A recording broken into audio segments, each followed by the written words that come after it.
kung ano yung buhay ng bawat isa sa atin. Hindi natin nalalaman kung anong problema ang meron sa atin.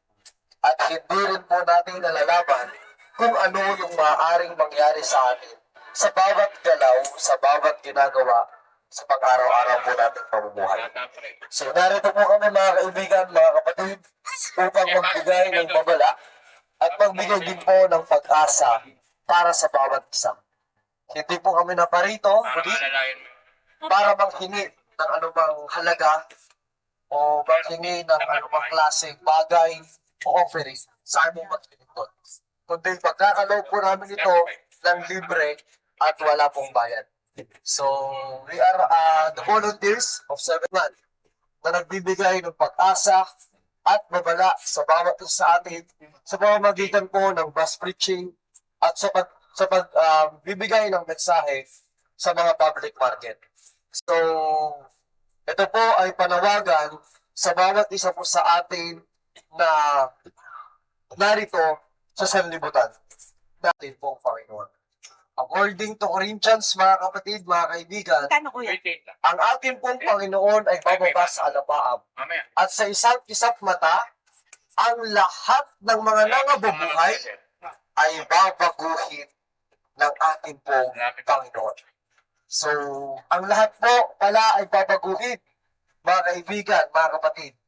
Ngunit, according to John chapter 3, verse 6, for God so loved the world that He gave His only begotten Son, for those who believe it in Him should not perish but have an eternal life.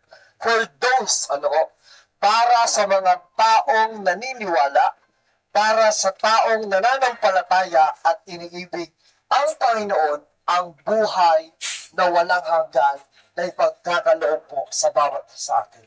So narito po ang mensahe ng Panginoon. Panawagan po para sa bawat isa sa atin na kailangan nating sampalatayan at ibigin ang ating pong Panginoon. Bagamat tayo po ay nagkakasala, bagamat tayo po ay patuloy na nasa kadiliman, kagaya ng sinabi sa Romans chapter 6, verse 26, na sapagkat ang lahat ay nagkasala, ngunit bumaba si Kristo para pagbayaran ng lahat ng kasalanan. Maraming bababa naman dyan sa Kaya nandiyan malapit. po yung pag-ibig niya sa John 3:16 na sinasabi niya na ibig niya ang lahat ng mga nasa sanlibutan. Lahat ng mga sumasampalataya sa Kanya. Para sa ikalawa niyang pagbarito, ang lahat ay magkaroon po ng buhay na walang hanggan. Alam niyo po, nalulungkot ang Panginoon kapag ang bawat isa sa atin ay lumalayo po sa Kanyang pag-ibig. Ang ating pong Panginoon ay nalulungkot kapag lumalayo tayo sa Kanyang presensya. Ang Panginoon ay nalulungkot kapag mas iniibig natin ang gawain ng sanlibutan kaysa magbasa ng Kanyang pong kasulatan. Nalulungkot ang ating pong Panginoon kapag may mga bagay na hindi po tayo nagre-rely sa Kanya. Sa mga bagay na hindi po natin ipinag-pray sa Kanya.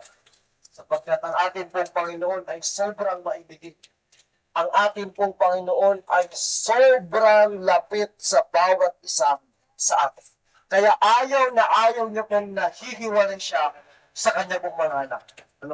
Ganun po ang pag-ibig ng ating pong Panginoon sa ating, sapagkat ang Panginoon ang naglalang sa bawat sa atin.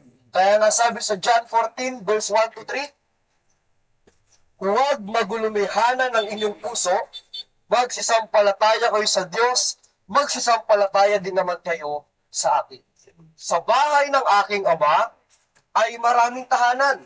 Kung di gayon ay sasabihin ko sa inyo, sapagkat ako'y paroroon upang ipaghanda ko kayo ng dakong kalalagyan.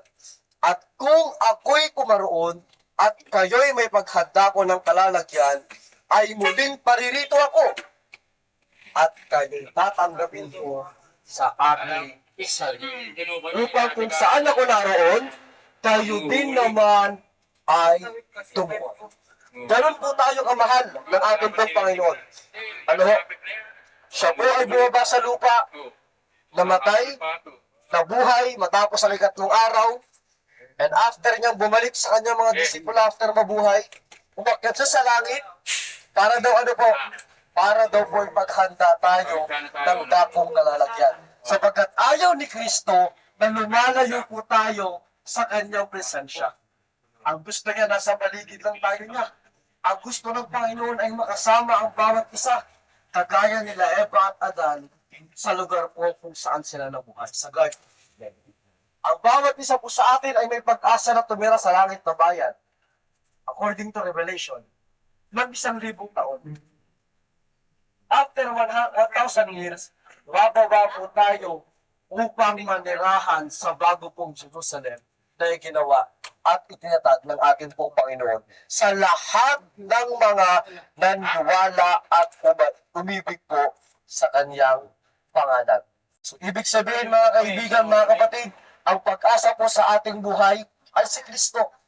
Na bagamat tayo po ay nagkakasala, ngunit patuloy tayong iniibig ng isang nagkatawang tao at iniwan niya ang kanyang pagka-Diyos upang mamatay sa atin at magbayaran ang lahat po ng pagkakasala natin. So, ibig sabihin mga kaibigan, mga kapatid, namimiss na tayo ng ating Panginoon. Inaantay na lang po ang bawat isa sa atin na magsisi. Inaantay na lang po ang bawat isa sa atin na tumalikod sa mga kasalanan para muli na pong bumalik ang ating pong Panginoon at magsama-sama po tayong lahat sa langit na bayan na Kanya po itinalaga para sa bawat isa sa atin. So, ibig sabihin, mga kaibigan, mga kapatid, ang ating Panginoong Diyos na nasa langit, nakadungan po sa bawat isa sa atin. Kasi nasabi sa bawat isa sa atin na muli tayong bumalik upang makasama natin siya. At muli may pagkaloob sa atin ang Kanya pong presensya. Alam niyo, mga kaibigan, mga kapatid, bagamat ang ating pong Panginoon ay hindi natin nakikita, ngunit patuloy na ipinagkakaloob niya ang kanyang presensya. Patuloy niyang ipinagkakaloob ang kanyang pag-ibig. Patuloy niyang ipinagkakaloob sa bawat isang banal na espiritu para ang lahat po ng mga nagkakasala ay ganun po tayo maibig ng ating pong Panginoon na bagamat siya po ay nag-suffer dito sa lupa. Siya po ay nag-suffer dito sa lupa upang pagbayaran yung atin pong mga kasalanan. At sabi nga dito, at siya'y namatay dahil sa lahat upang ang nangabubuhay ay huwag lang mabuhay pa sa kanilang sarili, kundi doon sa nangamatay dahil sa kanila at muling nabuhay. Alam niyo po, mga kapatid ng mensahe ko. Bagamat siya'y namatay, Dito, share. ay nabuhay. 7-Eleven. Kaya tayo pong lahat ay hinihingan ng ating pong Panginoon. Hinihingan ng Panginoon na ating itaas, ating sampahin, ating italaga ang ating mga sarili sa namatay at muling nabuhay para po sa ating mga kasalanan. Para po sa mga bumababa, ingat po tayo, nawa pagpalain po tayo ng Sige po. Panginoon. Mga kaibigan, pagpatuloy po, according to 1 Corinthians chapter 15, verse 4, ang sabi niya, at siya'y inilibing, at siya'y muling binuhay ng ikatlong araw, ayon sa kasulatan. Ay ba ito? Sapagkat ibinigay ko sa inyo una sa lahat, ang aking namang tinanggap na si Kristo ay namatay dahil sa ating mga kasalanan, ayon sa kasulatan. Balik po ba, kaibigan, mga kapatid? Ang ating pong patuloy na pagkakasala, ang ating pong Panginoon ay nagtutulong.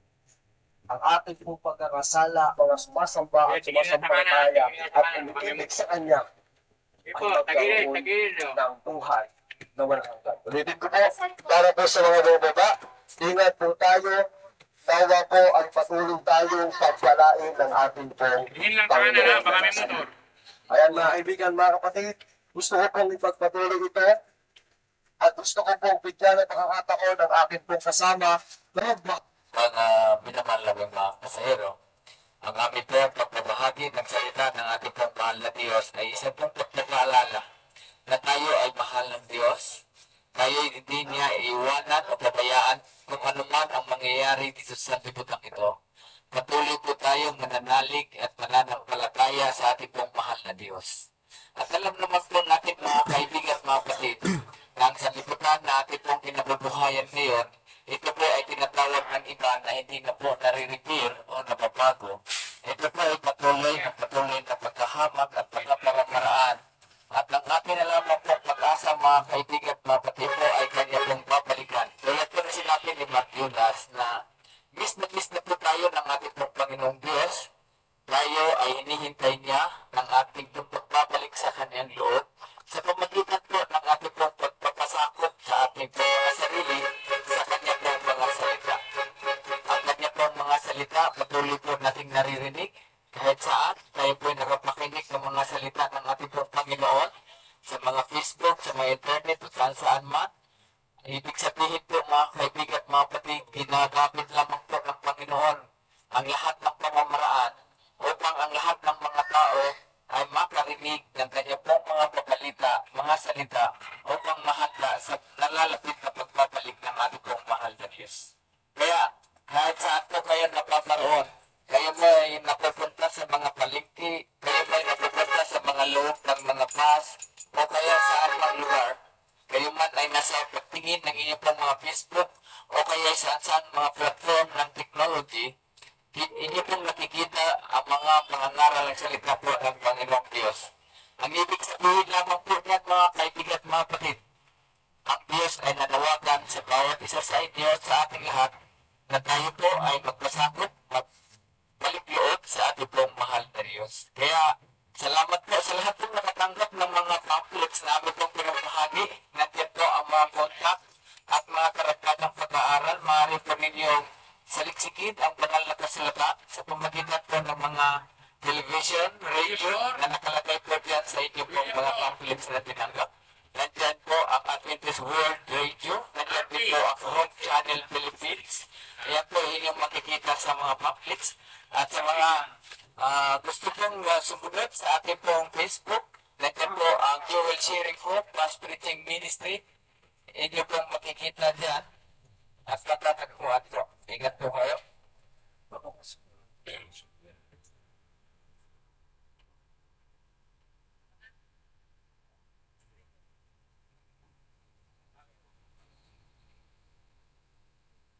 Ayan po mga kaibigan at mga kapatid. Muli, salamat po sa ating pong Panginoon sa malayang pakikinig po natin ng kanya pong mga salita. At ang aming pong dalangin, tayong lahat sa pong maghapon sa araw na ito, patuloy pong iingatan ng ating pong mahal na Diyos. Tayo pong lahat ay ligtas sa lahat po ng uri ng kapamakan. Tayo po ay manalangin. Panginoon naming Diyos, salamat po sa inyo pong mga salita na siya pong nagbibigay sa amin ng inspirasyon upang lalo kaming magkaroon po ng pag-asa sa aming mga buhay dito sa liputan ito. Magbanal, tunay ang inyong pag-ibig, hindi niyo po kami iwanan, pabayaan sa mga panahon na mahirap po Diyos. Ito po ang aming dalangin, ingatan lahat naming kapwang mga pasahero sa loob ng bus na ito, kaya din ang driver conductor sa pangalan po na Panginoon Jesus. Amen.